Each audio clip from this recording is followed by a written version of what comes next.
Exceptionalism and Book of Mormon geography. He is the writer, director of the movie Passage to Zarahemla, and the songwriter, producer of the album Whispered Visions. However, he is most well known as the author of the popular Tennis Shoes Among the Nephites adventure series of books. With the Tennis Shoe series, as well as Passage to Zarahemla, Chris has imagined a tale that bridges modern times with the world of the Book of Mormon. He is currently writing another book in this Tennis Shoe series entitled Thorns of Glory. In the process of all his writing, he has been able to do a great amount of very serious research regarding the Book of Mormon. Today, we will benefit by much of his research. Chris is the father of 5 children and 5 stepchildren. His oldest son, Stephen, is currently serving a mission in the Ukraine. The joys of Chris's life are his children and his wife, Emily. Chris?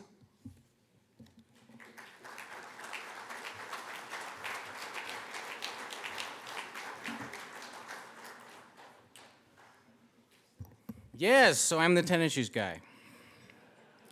I am the fiction novelist who was lucky enough to take a very common device in storytelling, time travel, and be, I guess, the first novelist to apply that to the Book of Mormon. And lucky is very much how I would describe it. I feel extremely fortunate that this phenomenon has paid my bills now for the last 20 years. And I'm also firmly convinced that if I hadn't done it, someone else would have. It all began with something that some might consider rather corny, a dream while I was on my mission serving in Gainesville, Florida. Obviously, I didn't dream out the whole plot of the book, just the basic concept, which included modern characters rubbing shoulders with the heroes of the Book of Mormon. So after arriving home, I spent 2 or 3 years fleshing it out, and then I went into a period of intense procrastination, not knowing if I really wanted to be a writer or what specific career in the arts that I wanted to pursue, and then listened to a general conference address, which was given by Ezra Taft Benson in October of 1988, wherein he urged Latter-day Saints to flood the earth with the Book of Mormon and stated, "I have a vision of artists putting into film, drama, literature, music, and paintings great themes and great characters from the Book of Mormon." Now, I don't want to get carried away. I don't know if I can use that quote to justify my creative exploits or not. But I do know that hearing that talk urged me to get off my hind end and finish the manuscript, which was later titled Tennis Shoes Among the Nephites. As I've said, I feel strongly that if I hadn't done it, someone else would have. And in fact, many artists are celebrating the Book of Mormon with drama, literature, and music. So I feel very grateful to have experienced the degree of success that I have and fully expect others to follow suit. Now, as many of you know, that little time travel epic has spawned a goodly number of sequels and movies and the like, many of which have served as a forum for me to trumpet and publicize theories, geographies, and cultural ideas about the Book of Mormon that were first conceived by some of the very people in this room. Or if they are presently not in this room, everyone in this room would certainly know who they are. Storytelling can be a marvelous medium to make dry, complex, often eye-straining ideas accessible to average, busy, everyday, English-speaking, so far, people of the LDS faith, including in many cases children and teenagers. It was only 4 books ago that my publisher finally allowed me to put scholarly footnotes at the end of various chapters so that I could help readers to understand some of the logic and the premises behind the fictional speculations. And most of those ideas, I resoundingly confess, I borrowed from many of you. So I owe a great debt of gratitude to your thick, stodgy volumes and esoteric apologetic articles, and in the end, brilliant common sense deductions regarding the peoples and cultures of the Book of Mormon. And as a result of this pursuit, over time, I think I've become pretty good at distinguishing well-researched, carefully footnoted, and disciplined scholars and scholarship from less disciplined, sloppy, though often equally thick volumes by well-meaning amateurs, armchair enthusiasts, and even a few out-and-out crackpots.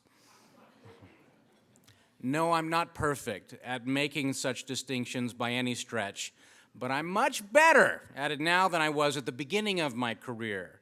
And it's most unfortunate to me that some of these less disciplined types can be found promoting the same basic Book of Mormon model that most of those associated with BAMAF currently support. Nothing hurts a perfectly good idea more than bad scholarship. However, there are also many less disciplined types who promote geographies and ideologies that many of us clearly do not intellectually support. And as is probably the case with many of us here in this room, particularly those who are consumers of the theories that are presented by LDS scholars over the past generation, I have at times found myself disappointed and even embarrassed to learn that certain ideas that at first appeared to be exciting correlations with the Book of Mormon turned out in the end to be impetuously conceived and left me feeling like Wile E. Coyote of Looney Tunes fame, reciting his infamous phrase, "Oh well, back to the old drawing board." But this is okay. Mistakes are inevitable in a study with vistas this rich and comprehensive, and with a volume as deep and complex as the Book of Mormon. And there remains a vast spectrum of scholarly knowledge and cultural correlations which have deeply, immeasurably enriched my appreciation of the sacred text. The point that I'm making is simply this, and I guess it's the same point and warning that we should heed with all things, and that is caveat emptor, let the buyer beware. A friendlier way of putting this might simply be that even a believing Latter-day Saint with a strong testimony and a spiritual conviction of the Book of Mormon should remain comfortable with the concept of keeping an open mind. Until the prophet speaks on matters of geography and DNA and other sciences, we're all just fumbling around with a flashlight. However, on the positive side, I'm extraordinarily grateful for that flashlight, because many of the things that have been illuminated by Book of Mormon scholars have, for me, put flesh and bones on the people and places of the Book of Mormon that I would have never envisioned otherwise. And after careful contemplation, I am confident that many, not all, but many of the things discovered with this flashlight will remain pretty much the same even when the prophet or the Savior himself finally illuminates the entire subject with the brightest rays of the sun. Humility. This is the key. Unfortunately, we're all human, and humility can be a precious commodity, even among the quote-unquote learned. Being well-read does not make one immune. Having a PhD does not make one immune. And especially having a successful series of fiction novels does not make one immune. I believe I was first invited to speak here today because members of BAMAF became aware of some articles that I had posted on my blog, frostcave.blogspot.com, wherein I attempted to thoughtfully speculate on a number of gospel subjects, wherein I attempted to thoroughly speculate with scholarly themes on gospel subjects, or vice versa, scholarly subjects with gospel themes. And I thought at first that I might be invited to speak on one or two of those articles, but I quickly realized that the principal concern, at least for BMAF at this particular time, was to comment upon the well-publicized, well-funded movement which has captured the attention of some Latter-day Saints, which has come to be known as the Heartland, the Great Lakes, or Promised Land model of Book of Mormon geography. Now, I must admit, when I was first presented with those parameters for my presentation, I was rather bummed. The whole subject and defense seemed very dull. Addressing it seemed like a waste of my time, since I felt sure that eventually, inevitably, such a movement would readily, by itself, fall by the wayside, right? Just like the symbolical or the myriad of other LDS cultural phenomena and mythologies like Y2K, or Embraced by the Light, or Art Cokerhan's Isle of Promise, or the angel hitchhiker who goes around telling everyone to get their food storage together and buy a generator. I've come to realize that this particular phenomenon is slightly different than some of the others. Adherents to this heartland model are, admittedly, of a somewhat different character, and the fuel that feeds the movement itself is very different from what has fed similar movements in the past. And as I pondered the issue, I soon decided that I was most interested in discussing what I perceived was the movement's primary attraction, the most salient selling points, and the core human proclivity that gives these philosophies the strongest intellectual and emotional punch, the thing that successfully attracted and converted some of those sincere, faithful, and God-fearing saints who now have become many of the phenomenon's most vocal advocates. In the end, I think this movement is a fascinating study in gospel psychology. As the LDS Church evolves from its status as a principally American phenomenon to that of a worldwide phenomenon. And as I present some of these ideas, I'm most worried that I might come across as patronizing and belittling.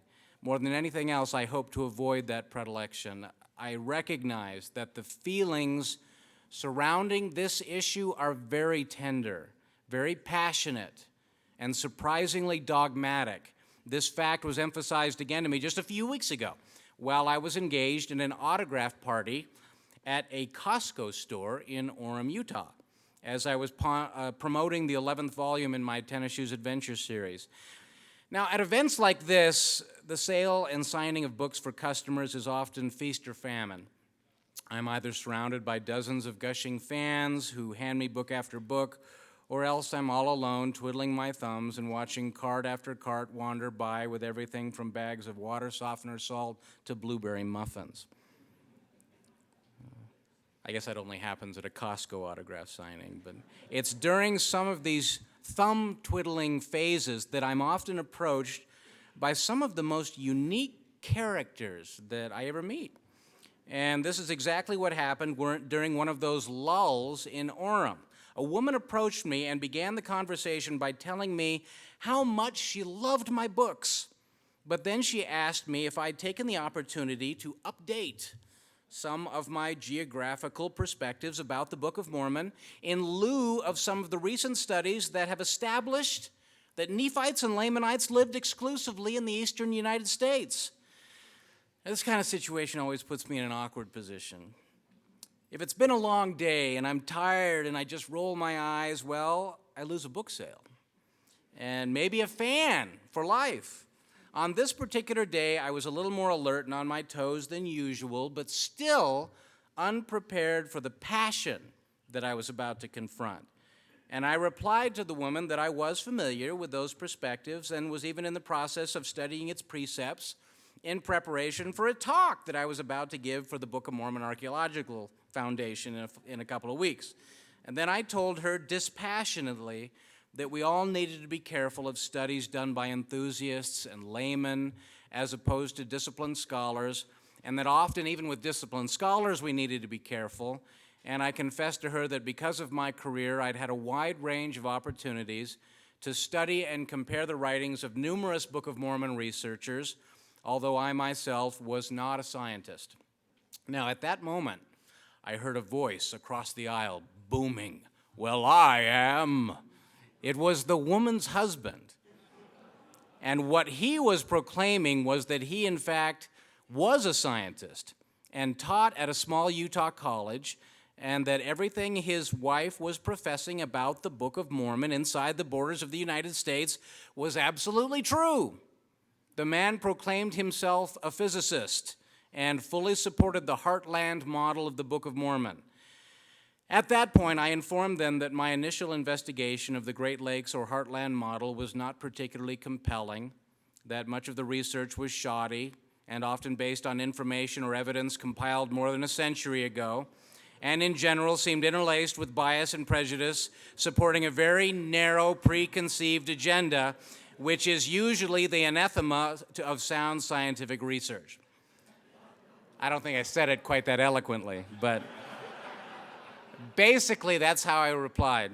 And at that point, the woman, I can't remember whether she just patted my hand or patted my shoulder and said, "Well, obviously you suffer from a common ailment. You have already made up your mind." Wow, I thought, don't ever say that kind of thing to a male. Even the most humble will know they're being patronized and get ready to don boxing gloves and dance around like John L. Sullivan. However, under the circumstances, I thought I handled the situation rather well, explaining that no, my mind wasn't closed on the subject at all, and that I had recently written an article questioning a long-held tenet in Mesoamerican geography that the Hill Camorra and the Hill Vigía in southern Mexico, or in Veracruz, Mexico, may not be accurate, and such a tenet, if shown to be false, would actually render one of my novels completely out of date and potentially affect my bottom line, or in other words, my ability to feed my family. The physics professor asked me for my contact information and handed me his card, which advertised his website, and then the couple launched into a last salvo, arguing their position, enticing me to make my final salvo, which was, the key to all of this is humility, and until the Lord speaks on the subject, either personally or through his prophet, we're fully dependent upon our own intelligence and research, which could one day be rendered moot by the word of the Lord. And the couple was in the process of walking away as I was saying this, but at least showed the courtesy not to turn away their heads until I was actually done. Later, after visiting this man's websites, I realized that I had not confronted a run-of-the-mill advocate of the Heartland model, but one of its formal champions, who has spoken at some of their events and invited Rod Meldrum to personally present a fireside in their home. However, only a week prior to that event, at another Costco in Murray, Utah, I don't know why these confrontations seem to happen at Costco lately, but at this Costco, another advocate of the Heartland or Promised Land model also had the gumption to approach me and argue for the cause of the Book of Mormon taking place inside U.S. borders. Now, this time I was surrounded by customers getting their books signed, so despite the fact that she reapproached me several times, our conversation took place in snippets. As in the other case, it was clear that this particular model for Book of Mormon geography had made some solid converts. I'm unsure why. Maybe it's part of their philosophy, but these people sincerely felt the need to spread their geographical message with all the zeal of a missionary. Admittedly, I might be kind of a target for these kind of individuals since I write Book of Mormon fiction. Still, I mean, if the tables were turned and I was in a similar setting, say a book signing with someone who I knew espoused the Heartland geographical model, there's no way that I would feel inclined to approach them and present my opposing perspectives. And it wouldn't be because I'm afraid. Would it be because I'm more polite? No, honestly, I think it's just because I don't take this subject nearly as seriously as they do. Perhaps you'll come to learn in this presentation that I don't take it nearly as seriously as some of the people in this room. And yet maybe seriously isn't quite the right word. Certainly in the right setting, I take the Book of Mormon subject of geography very seriously, but never so much that I would feel inclined to spread the message like a missionary seeking proselytes. So I had to ask myself, what is it about this phenomenon that attracts converts and inspires such zeal? Now, please understand that these two recent Costco experiences are not the extent of my confrontations or observations of the Heartland movement. And by the way, I've noted that Rod Meldrum and his devotees become very proud with the idea that when their ideas are referred to as a movement, they see themselves very much as a phenomenon that started with one or two untrained, unscholarly observers who, without outside funding, little is ever discussed regarding inside funding, but have in 3 or 4 short years turned the heads of the entire LDS community. Or in their words, Even the most avid supporters of the Mesoamerican models are now admit that the Heartland model of Book of Mormon geography has become a movement sufficient to warrant their utmost attention and concern. You have to understand, they love the fact that LDS scholars who have been proponents of Mesoamerican models are willing to expend so much time fighting their position. They adore the very idea that a major theme of this BMAF conference is to alert the LDS public to the fallacies or the doctrines of their doctrines and philosophies. To them, this is free advertising. And this is the best kind of promotion that a grassroots movement like theirs could ever hope for. Maybe they never dreamed that long-standing LDS scholarship forums like FAIR and FARMS or the Maxwell Institute would ever take them seriously. But again, is seriously the right word? Again, I don't think that quite fits. What I think the Heartland people and the LDS community in general have observed from LDS scientists and scholars is more akin to frustration. They're scratching their heads trying to figure out why this Heartland geographic model, which is, no matter what Meldrum and his people might admit, very well-funded and commercially ambitious, has any level of success at attracting followers whatsoever. However, in addressing this matter, one cannot ignore the fundamental reasons why the Heartland model is so attractive and will continue to cultivate advocates of the kind who approached me at Costco. These reasons go beyond scholarship. They are so powerful that they utterly stifle scholarship. We're going to listen later today to probably some wonderful scholarly presentations by Brother Stoddard and perhaps others citing scholarly arguments against their platform. I promise you that with most adherents to the Heartland model, it has no effect on them whatsoever. The core philosophy is such that most advocates would respond, who cares if the scholarship is presently flawed? The scholarship will improve. The core philosophy is the thing. The motivations behind this movement may be diverse and difficult to sum up in a few words, but if you ask and push me, the two that I would choose are the ones that appear in the title of this talk: American nationalism. Now, I actually thought that I had titled this talk American Exceptionalism. The two concepts have a slightly different definition and agenda. American nationalism is fine, but American exceptionalism, I think, better captures the sentiment that I'm looking for. So what is American exceptionalism? Well, simply put, American exceptionalism is the view that the United States as a nation occupies a special place among the nations of the world because of its national ethos, religious institutions, and its unique position as the world's first working representative democracy. Its definition goes beyond the traditional nationalism that defines the citizens of most national and ethnic heritages, and imbues the United States with a divine responsibility to lead the world in moral and religious authority, as well as in economic power, military strength, and political influence. Today's proponents of American exceptionalism are generally political conservatives who hold to the idea that America is blessed and privileged by God to have played the role that it has played up to this point in history. They believe the United States is, as Ronald Reagan described it, a shining city on a hill, or in other words, an indomitable symbol of light and freedom for the rest of the world to emulate. Oh gosh, when you put it like that, we might find that most of the people in this room have American exceptionalistic leanings. I know that I do. There are a few titles that I place upon myself that I express with more pride than when I call myself an American. I'm a flag-waving patriot. I am a staunch social and political conservative and would call myself that long before I would call myself a Republican, though I tend to vote Republican in every election in the blind hope that my candidate is at least more likely to feel the same way that I do.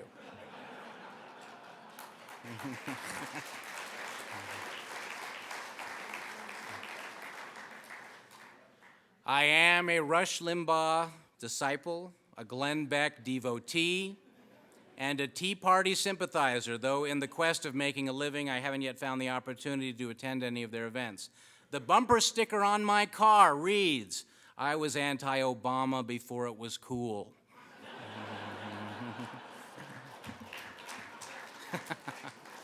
And before 2 years ago, I had never displayed a bumper sticker in my life. But like many Americans, many Latter-day Saints, and probably many of the people in this room, I have become concerned that the foundation of our representative democracy is threatened by the policies and postures of the current office holders. Notice I didn't say administration. Office holders in Washington. And I am looking more forward to these midterm elections in 10 days than any election in my lifetime. Conservative leader Mike Huckabee stated that to deny American exceptionalism is in the essence to deny the heart and soul of this nation. These words were quoted in an article about the Tea Party movement in America, helping us to understand that these two philosophies have a lot in common. Mike Huckabee, as you know, is a faithful Baptist minister and distinctly anti-Mormon, as we learned during his political battle with Mitt Romney. In spite of this, I think it's fair to say that most American exceptionalism is deeply rooted in the hearts and minds of most deeply religious Christians in this country. Who would deny that the rise of popularity and visibility of the Heartland model goes hand in hand with the rise in popularity associated with the current political sentiments in America? Therefore, a valid question that everyone in this room should ask is, what happens, this is a scientific question, what happens, like you got two vials here, what happens when you mingle American exceptionalism with Book of Mormon geography? The answer I am here to propose is the Heartland model of Book of Mormon geography. I believe to understand the reason why this theory is inherently attractive to many Latter-day Saints, American Latter-day Saints, I might add, one needs only to examine the current political sentiments among America's religious conservatives. Now, some may wonder how these two philosophies relate. As I hope I'm able to make clear, the relationship is fundamental. You see, a primary ingredient that modern American exceptionalism may be lacking in the fast-growing secularist and globalist environment of our nation is a powerful and exclusive religious component.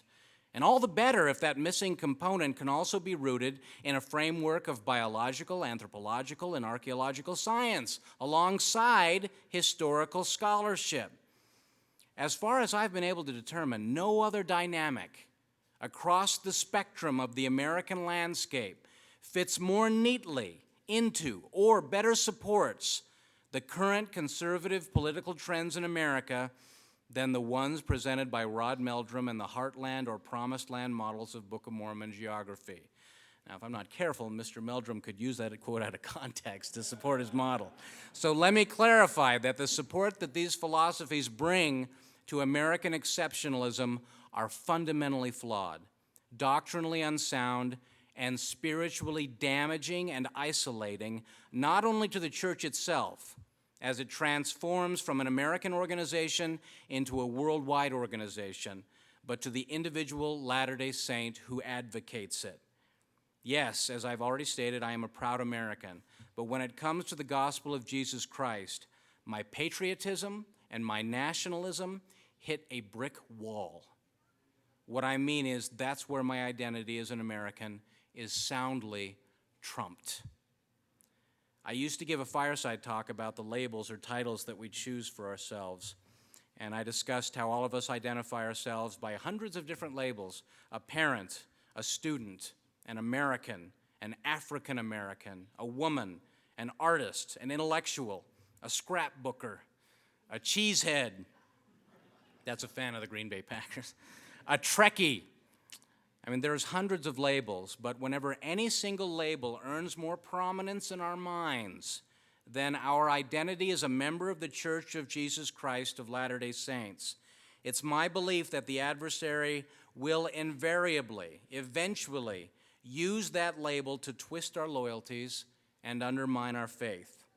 Another danger is when we improperly mingle those labels together. Being a Glenn Beck fan, I'm well aware of current diatribes that he has presented against mingling the concepts of government, economy, and religion.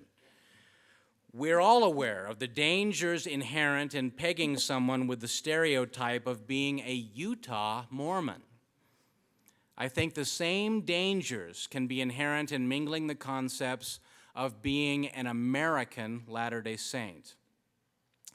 We don't need to dig very deeply to ascertain that Brother Meldrum's model is rooted in American exceptionalism, nationalism, and nativism. It's apparent in the very titles he's chosen to represent his model. Heartland. Heartland of what? Well, obviously he means the heartland of America, but it means more than that. In the context in which he's placed the word, it has the same emotional meaning as fatherland to a German or motherland to a Russian.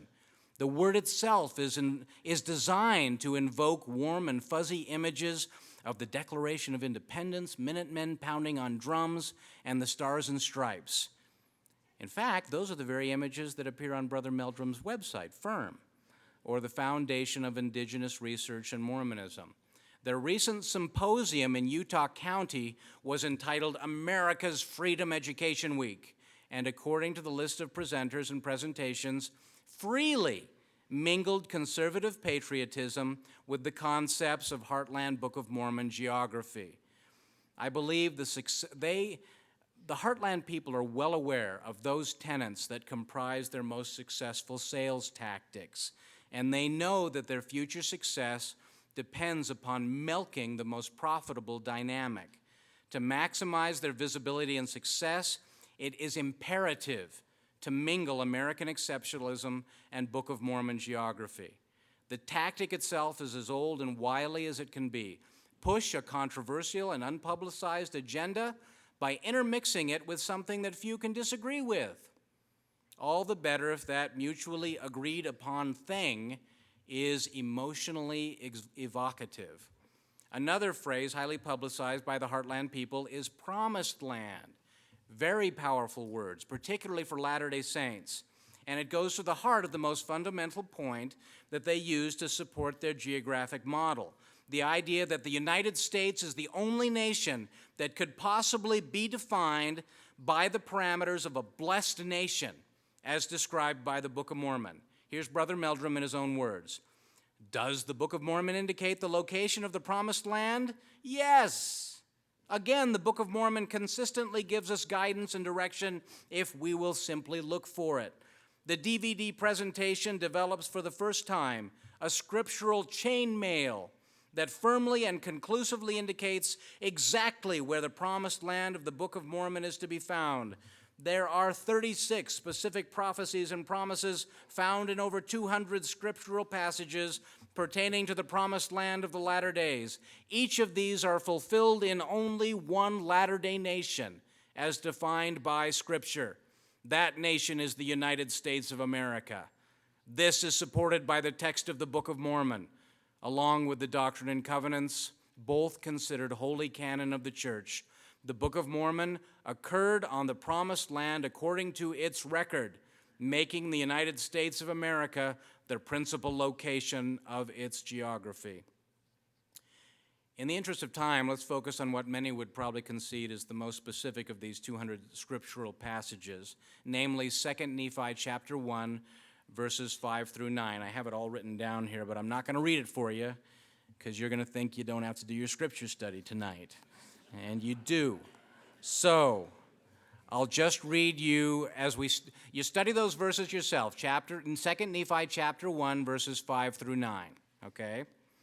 Now, as you look at those verses more closely, let's list the characteristics that promised land, as described here by the prophet Lehi, must possess. Number one, it must be the land that Lehi obtained, a promised land, however that might be defined.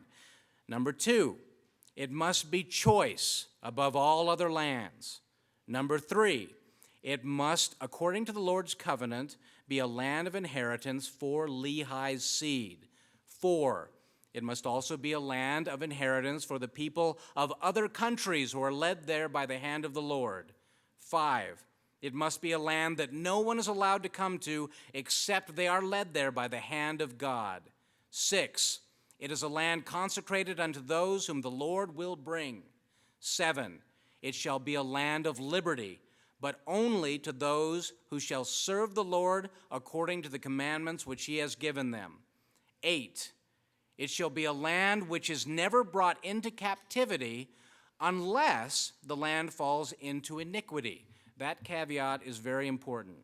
9, in the case of iniquity, the land shall be cursed for their sakes, but unto the righteous it shall be blessed forever.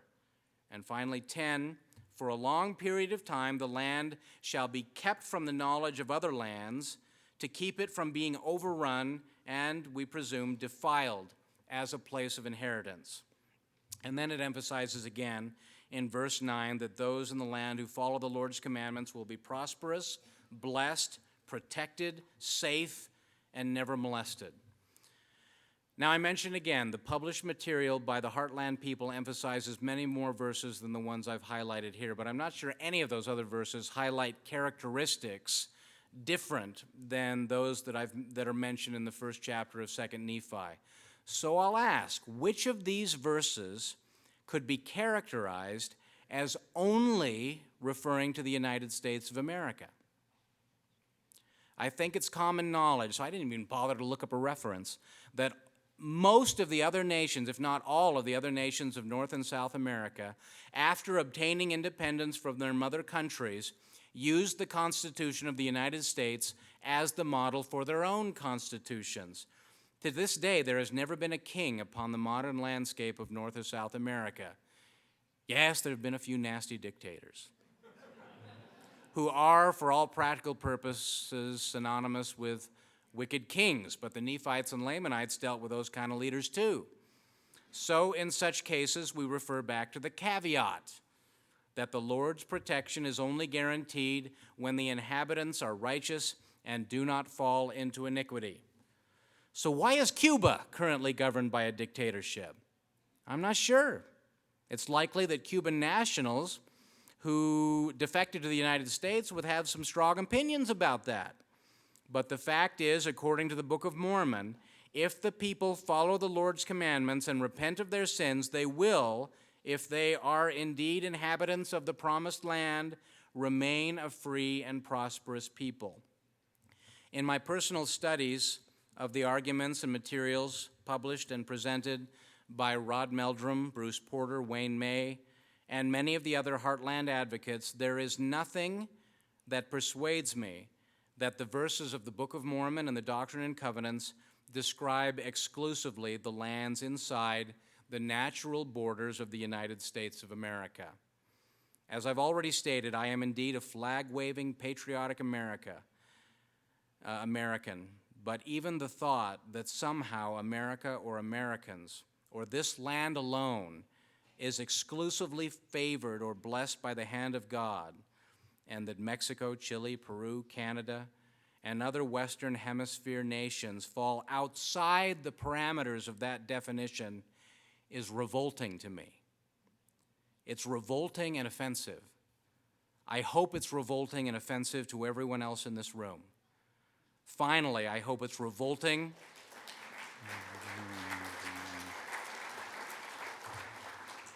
I hope that it's revolting, offensive, and repudiated by all Latter-day Saints, but particularly by American Latter-day Saints. I've had it confirmed by so many sources that, again, it seems trivial to even cite a reference, that it is common practice among Latter-day Saints of Mexico, Chile, Canada, Costa Rica, Venezuela, Argentina, Brazil, Peru, you name it, to read these verses from the Book of Mormon and say, those verses are talking about us. They are talking about our lands. They are talking about the blessings that we are promised to receive if we are righteous and following the commandments of God. And they don't limit the meaning to just them. For them, the definition is hemispheric. And I'd like to witness what kind of exchange takes place when an advocate of the Heartland model expresses his opinion to a Latter-day Saint from another New World country.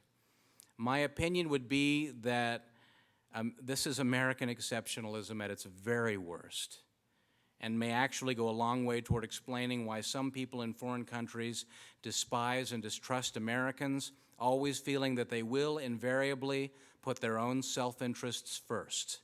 Please, I pray, do not let Latter-day Saint Americans fall into that category of an American. As I've stated previously, I'm not a scholar. I'm much more comfortable calling myself a philosopher. If you're interested in scholarship to resolve this issue, I hope you'll refer to some of the other fine presentations to be given here today. Also, may I direct you to an unpublished talk given by Matt Roper entitled Losing the Remnant, the New Exclusivist Movement and the Book of Mormon. Unpublished? Yes, unpublished. I'm told it's slated for publication later this year. Brother Roper granted me special permission to refer to it here today. In his presentation, Brother Roper exhaustively identifies dozens, this isn't hard, okay, dozens of references wherein prophets and leaders of the LDS Church have specified that the term promised land definitively refers to lands beyond the United States of America. Such references come from sources as distinguished as Joseph Smith, Brigham Young, Spencer W. Kimball, J. Reuben Clark, David O. McKay, Ezra Taft Benson, and many other formidable church authorities. Brigham Young taught in 1852 in August, "The land of Joseph is the land of Zion, and it takes North and South America to make the land of Joseph." Elder George F. Richards testified in 1922, "The land of North and South America is very much the favored portion of our Father's footstool, and he has declared with his own mouth that it is a land of promise, a chosen land above all other lands." In 1937, President Heber J. Grant stated, "I am a firm believer that this country, both North and South America, is the choice land of the world, a land choice above all other lands, according to the words of the prophets of the Book of Mormon." In 1979, Ezra Taft Benson said to the saints in Bolivia, "God raised up wise leaders among your progenitors, which afforded Latin American countries political freedom and independence. I only mention the names of a few whom God raised up to accomplish his holy and sovereign purposes: Jose de San Martin, Bernardo O'Higgins, and Simon Bolivar. These are some of the founding fathers of your continent. I believe it was very significant that when independence came to the countries of South America, governments were established on constitutional principles, some patterned after the Constitution of the United States. I believe this was a very necessary step which preceded the preaching of the gospel in South America." This is a really small sampling. Brother Roper also deals with a myriad of other misconceptions presented by Porter and Meldrum with such clarity that it leads me to wonder how such a myopic definition of promised land ever gained any traction among church members in the first place. Again, the only explanation for me is the all-too-human flaw and failing of somehow wanting to find as many rationales as possible to feel that oneself or one's country is in some way superior to others, a flaw for which American Latter-day Saints are obviously not immune. I first realized this kind of biased perception that it existed among American members of the church prior to the time that I wrote my first published book. The realization occurred during my first trip to Mexico with Dr. Joseph Allen and Book of Mormon tours. I was 23 years old, unmarried, and possibly the youngest member of the tour. During one of the long bus rides across the Mexican countryside, several of us looked out across the landscape and noticed a single farmer diligently working the soil with a mule and an old-fashioned plow. A woman and fellow tourist sitting across from me sighed and said, rather innocently, "Doesn't a sight like that make you feel especially blessed to have been born and raised as a Latter-day Saint in America?" She might not have been aware that I was actually converted at the age of 18. But in any case, I pondered her statement deeply, at first inclined to nod. There was no doubt in my mind that it was an incredible blessing to have been born an American and to have discovered the church in the midst of affluent and intelligent Latter-day Saints who had borne sincere testimony to me for many years. But I'd made other observations while I was in Mexico. I'd met several Mexican families and had the privilege of attending a Mexican sacrament meeting in a tiny community in the state of Veracruz. The feelings that I had there were quite profound. So, as I sometimes do, I began to apply a little different interpretation to my fellow tourists' seemingly innocuous statement. I thought about the humility of those Mexican saints and the fact that virtually every activity they enjoyed centered around their families. And I began to wonder if the fact that I was an American Latter-day Saint who'd been raised in what, by Mexican standards, would have certainly been wealthy, might actually find myself cursed rather than blessed. If the ultimate objective is to return to our Father in heaven and reach the celestial kingdom, could my circumstances as an affluent American, born into a family that to this day I would say is not particularly close, and having a distinct tendency to complain if my steak is cooked medium rare instead of medium well, prove a hindrance to my overall ability to tap into the voice of the Spirit and let that power be the dominating compass of my life? Maybe in the end, the humble circumstances of that Mexican farmer would make him better prepared for the reunion with Christ that he will experience. It was a sobering thought, and it affected me a great deal then, even as it does today. I believe it's also a question that many American Latter-day Saints should ask themselves. The fact is that missionary success as far as convert baptisms in the United States has dropped off significantly in the past decade or two, so much so that I've been told general authorities are quite concerned. Now, who are the missionaries? Unfortunately, that's you and me. Those statistics are talking about, not merely 19-year-olds with a name tag. I'm disturbed to confess that in the 29 years that I've been a member of this church, I've only had a reliable home teacher who showed up regularly about 2 of those years. I could cite other examples of what might be considered waning exuberance among American saints, but in doing so, I might confess some of my own shortcomings. Perhaps my experience is unique among the primarily American or Utah Mormons in this audience. The point is that if we as saints will not fulfill the requirements of church membership, the Lord's blessings must inevitably be withheld and offered elsewhere, undoubtedly to those whom the Lord can rely upon to valiantly serve in building his kingdom. There are very sobering scriptures found in 3 Nephi chapter 16, which discuss the ultimate destiny of the Gentile saints, which most of us are. Gentiles adopted into the house of Israel.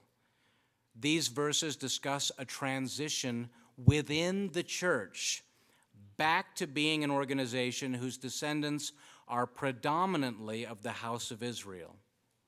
Such verses may suggest that the days of dominance for European American Latter-day Saints in the Church of Jesus Christ are numbered. It's my sober opinion that for American saints, if for some American saints, if they learned tomorrow that the headquarters of the church were being moved to Seoul, South Korea, it would give them serious pause. They would fail completely to understand such a decision, and ultimately the decision would put their faith in crisis. It's this tendency, this bias, this worldview that persists among many American Mormons that the Heartland model exploits with embarrassing success, causing some faithful church members to forget basic tenets of the church that they've been taught all their lives. The most essential of those tenets, I believe, is the doctrine that personal revelation is never to be published or distributed among the general members of the church unless that revelation is received and distributed and orchestrated and approved by the prophet and president, who is at this time Thomas S. Monson. Section 28 of the Doctrine and Covenants expounds that principle of the church so resoundingly that I'm baffled when church members seem to forget or ignore this. Rodney Meldrum has consistently proclaimed that he has received revelatory guidance in formulating his Book of Mormon perspectives and establishing his organizations. He has attacked church-funded research efforts, church-established scholarly organizations and accused the LDS Church and its leaders of refusing, in his mind, to follow Joseph Smith and wasting millions of tithing dollars by pursuing erroneous archaeological projects. A compilation of many instances where Rod Meldrum blatantly and unapologetically invokes his spiritual promptings as the guiding factor behind his actions has been compiled by FAIR in an article on their website. But it seems that few proponents of the Heartland model have been inclined to read it, or they've chosen to entirely ignore Section 28's guidelines. If you go in for a temple recommend and you support the Heartland model, and that bishop asks you, do you sympathize with any organization whose doctrines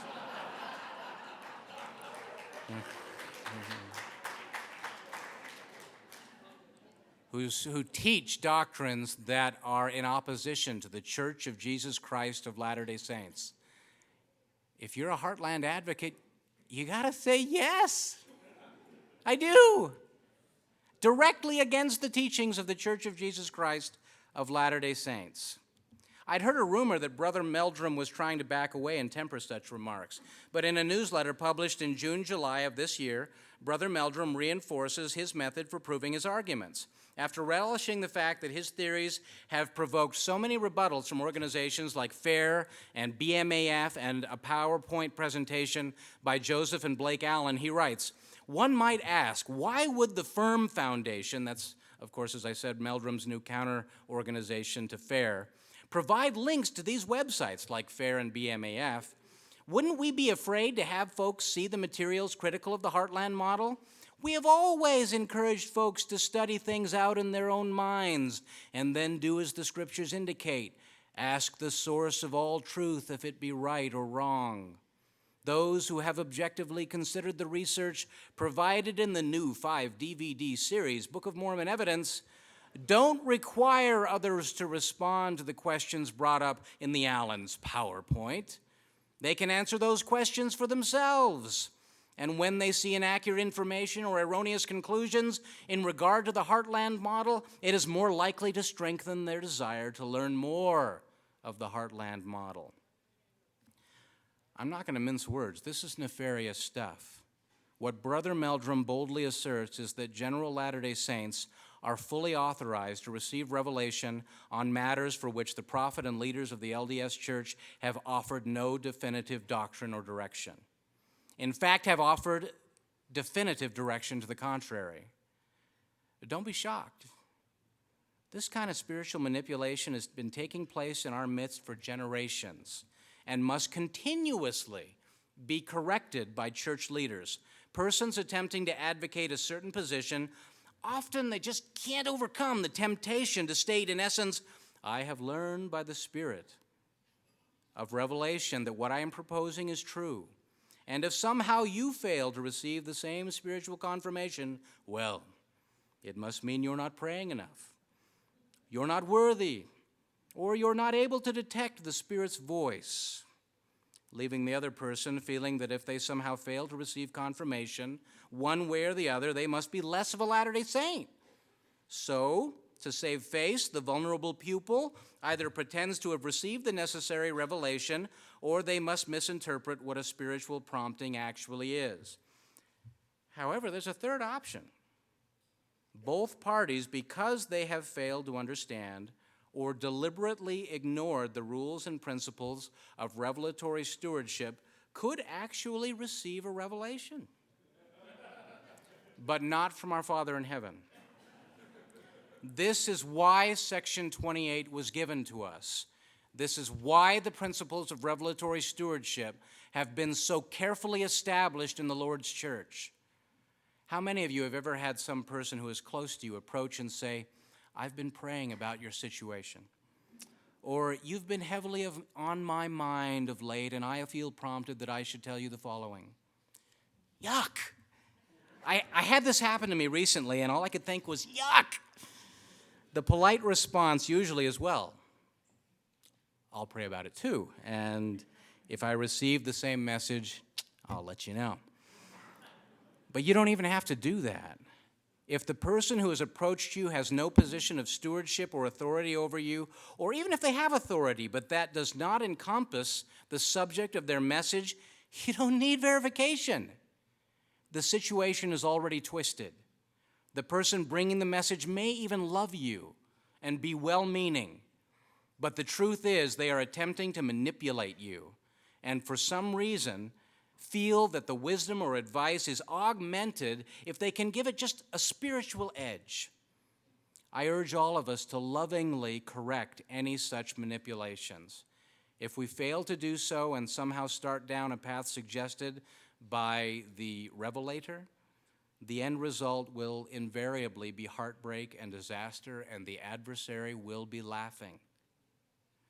Someone very near and dear to my heart once approached me and said, "I've prayed about it and received an answer, and if you pray about it, I promise you'll get the same answer that I did." So I did, and I didn't. And this issue remains a source of conflict between us to this day, a conflict that I think would have been resolved with a full understanding of revelatory stewardship. I'm proud to say, I know it's a strange word to use in this context, but I'm going to use it anyway. I'm proud to say that I've never received a single revelation with regard to Book of Mormon geography or scholarship. I'm proud that I've never been found more worthy than the prophet of God in offering to the world new and unrevealed information regarding this sacred volume of Scripture. I actually owe a great debt of gratitude to Dr. Allen, Dr. Joseph Allen, on this issue. I've criticized portions of Dr. Allen's research in my recent blogs, but the fact remains that as a mentor on the subject of revelatory stewardship, Dr. Allen helped me to establish an early firm foundation.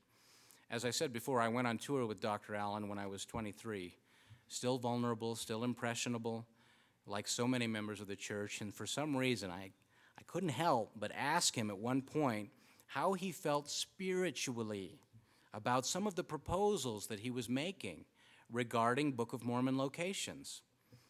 Dr. Allen's eyes kind of glazed over. And he shrugged and he said with absolutely no emotion, "I feel all right."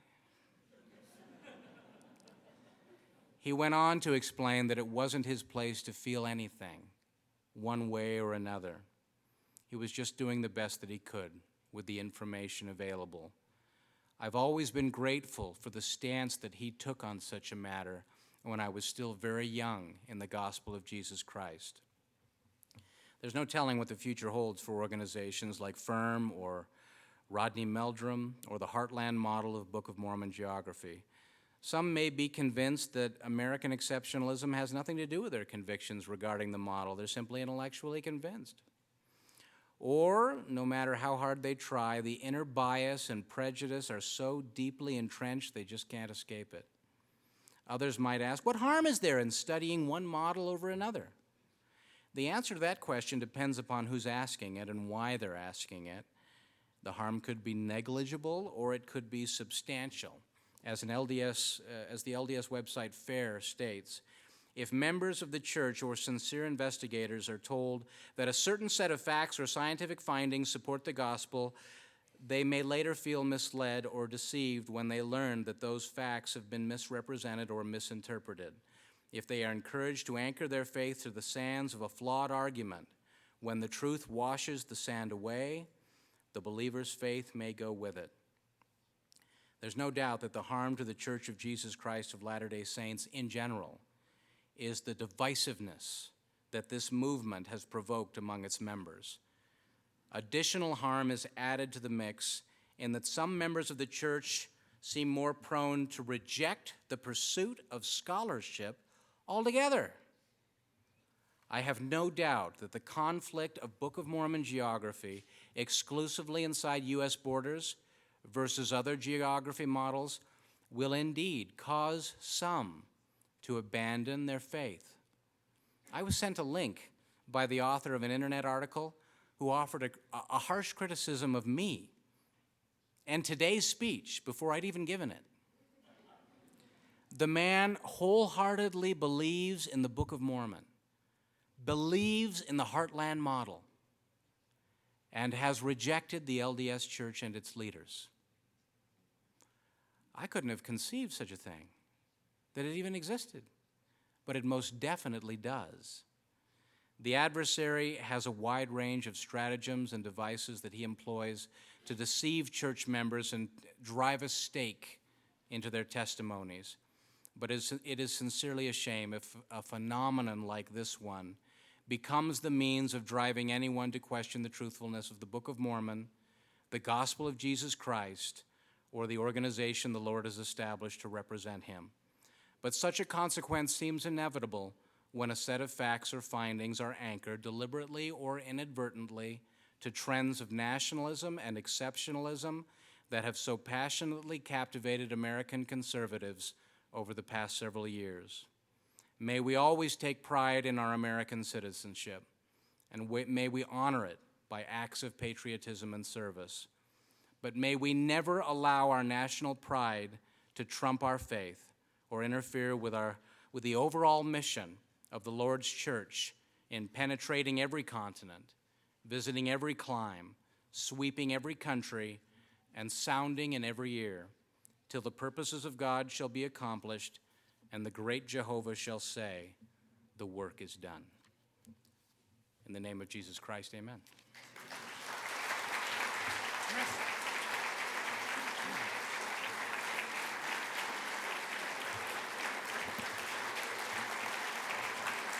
Thanks. Thanks for a very provocative and hopefully thought-provoking thing. Chris, we want to appreciate and present that to you. If there's a plane crash, I want you to listen to this,